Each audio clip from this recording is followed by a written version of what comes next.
Oh, I guess I'll just do like one more little update. I just saw a lot of my friends in the afternoon again. You saw some of them in the morning or about noontime. But I spent a lot more time with some of the friends you saw in the first video. And then I could have talked some more because it was interesting, had them share some more. But that's good for today. The first video you saw, I called it Friends Cut Short or Friends 1. I redid that, so I posted that. And you'll see, because the phone shut off, I said, oh, I had these guys talking, and I got mad and made another video, which you won't see until next week. It's going to become a teaching post. But I was mad because halfway through I realized, and I had them share some good testimonies. And so then we went for another 30 minutes, then after at least 2 hours. But I was just with Mondo and Albert and James, who you saw in the first video, who just got out of the county jail. And a lot of guys, we were hanging out in an area where they hang out. But you know, Albert's educated. You've seen Albert on some of my videos. And so I did some teaching because he was asking a few things. And they say the Bible, John, and so something about the Latin translation, and I do a lot of history. I said, well, Albert, and I covered it real quick. I said, you know, the Old Testament was written in Hebrew. I said, and then the New Testament was written in Greek. But he was talking about the Latin Bible. I said, and the first Latin translation was in the 3rd century by under a Catholic bishop, church father by the name of Saint Jerome. And I explained the history of it. I said, and so this first Latin Bible was a translation from, and then I taught how the old Hebrew Bible was translated into Greek during the time of Alexander the Great. And the story is there were 70 scholars, and because of that they called the Greek translation of the Old Testament the Septuagint. And so in the 1st century church, you had the Greek New Testament, you had the Hebrew Old Testament, but you also had what's called the Septuagint, which was this Greek translation under the time of Alexander the Great of Hebrew into Greek. So you didn't have the first Latin translation until the 3rd century, which is the 200s, if I'm remembering right. And that was by St. Jerome, and it was called the Latin Vulgate. So, he was somewhat interested in it, and Albert's smart, okay? Albert's originally from Alaska. So I said, I'll do a quick thing. And then Mondo was asking me, and John, what's the most important commandment in the Bible? And he might have asked something else. And then I said, well, actually, Mondo, the most important one, Jesus said, love the Lord your God with all your heart, soul, mind, and might, and love your neighbor as yourself. But he didn't know. I guess he wasn't aware of that. And Mondo, though he struggles like a lot of my friends, he has a Catholic background and believes in the Lord. And so I kind of did the little Bible study with those guys. And I thought we could do it right now. There's a lot of activity going on in the bluff. A lot of cops and vehicles riding back and forth. I'm not sure. When the days of the firehouse, you know, Friday nights, if we were on duty on a Friday, you know, those were normally, oh, we're going to have a shooting tonight or stabbing, because you have a lot of runs. The fire department in Kingsville also ran the ambulance. Then sometimes the guys even asked me, why do the fire trucks go out when the ambulances go out, John? And I explained to them, I said, well, sometimes it has to do with manpower, whether you need them or not. Sometimes cities justify the amount of staffing, because at the end of each year, you say, well, how many runs did you make, emergency runs? And it would make the numbers higher, and it's okay to have the fire truck and ambulance going all the runs. It's fine. But also there's politics behind sometimes, justification for how many firemen you're going to hire, things like that. So I'll do this one as just like a little update, because I did want to let you know I made you saw like a very short brief one called Friends 1 or Friends Cut Short. So then I redid it, and that'll be a teaching post. And some of the testimonies, though, even the parts that you missed, you didn't, even on the redone one, you're not going to see everything, but that's fine. You caught glimpses of it. But it's interesting to see the journey of a lot of my friends. And look, some of these guys, James is fairly new. I didn't remember that I met James, but he remembered me. And I guess he got here in 2015. He was telling quite an interesting story because he was back there in the afternoon when I just left now. And he was originally from Louisiana. Then he worked the carnival circuit for many years and wound up here in 2015. And I'm sure he has some problems with.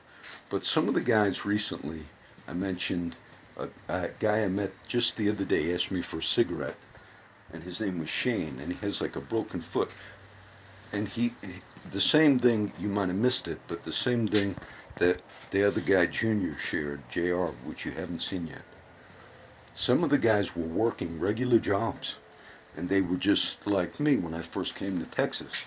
They were just working a regular job. I got kicked out of Navy, but then I worked for Beacons Moving and Storage, like for maybe a year or less, and because I got on a house painter job with the custom builder, Jerry Matthews, I mentioned the other day.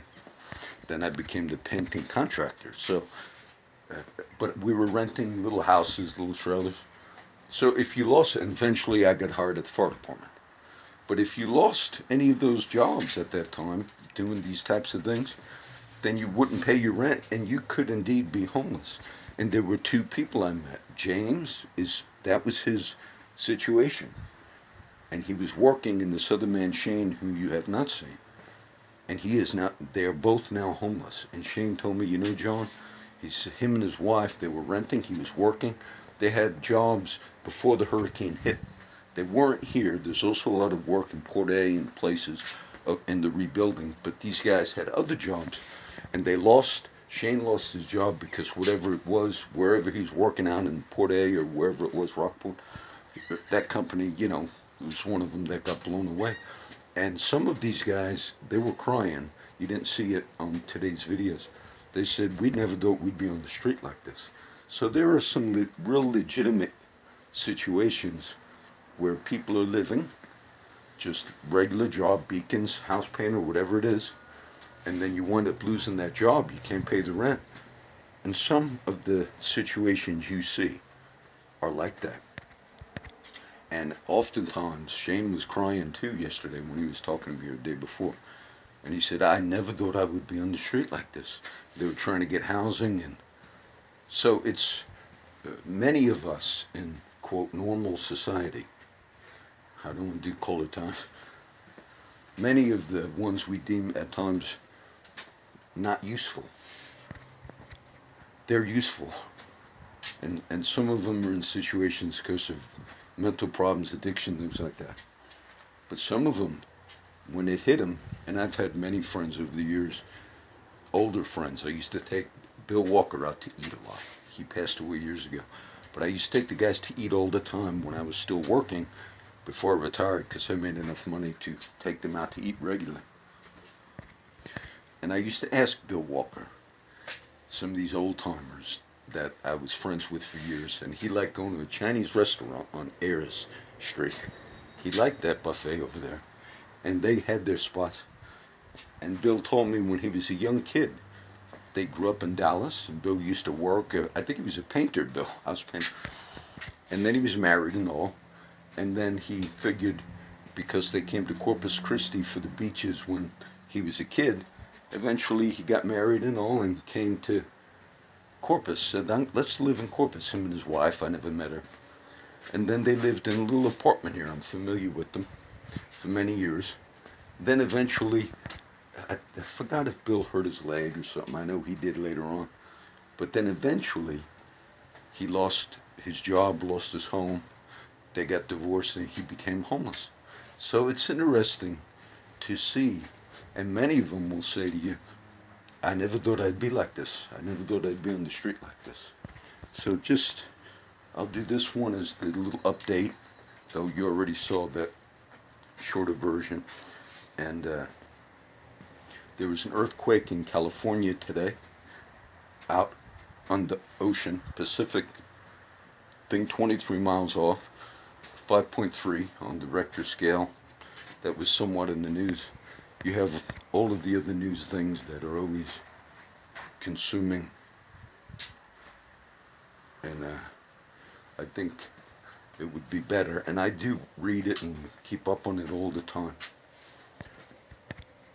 I just don't feel like we're in a productive time at all with the media and with the...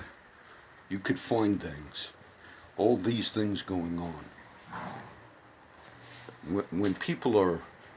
When you look at whether it's we're investigating a governor or president, or when you look at those types of things and you say, okay, maybe we didn't find particular things we thought we'd find, but in process, we call them process crimes.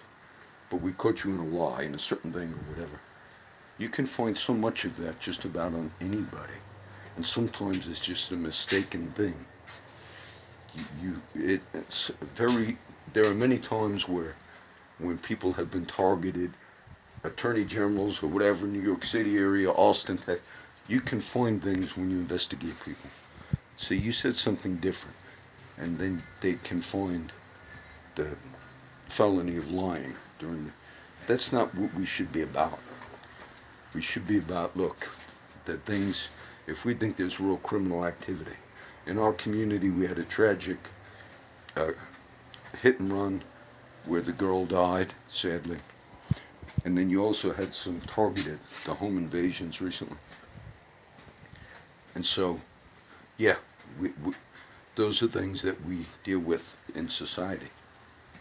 But then when you raise the level of so much of our country at this time consumed with what particular, you know, maybe you lied about a certain, or maybe you didn't lie, but maybe you misremembered, and then we charge you with this. And when you're talking about the level we're at now, okay, maybe the possible Mr. Mueller is going to release a report on his findings. Look, there's a lot of legal people that say a prosecutor shouldn't be releasing a report of findings. If you were investigated, and then they said, man, we investigated Bill over here, or so-and-so over here, we thought they were involved in a certain drug thing, or whatever it was, and then you say, well, no, we didn't have enough to indict or charge, but we're going to go ahead and take all the stuff we investigated on whatever citizen, and we're going to just release that as a public report. That's not done in this society. Okay?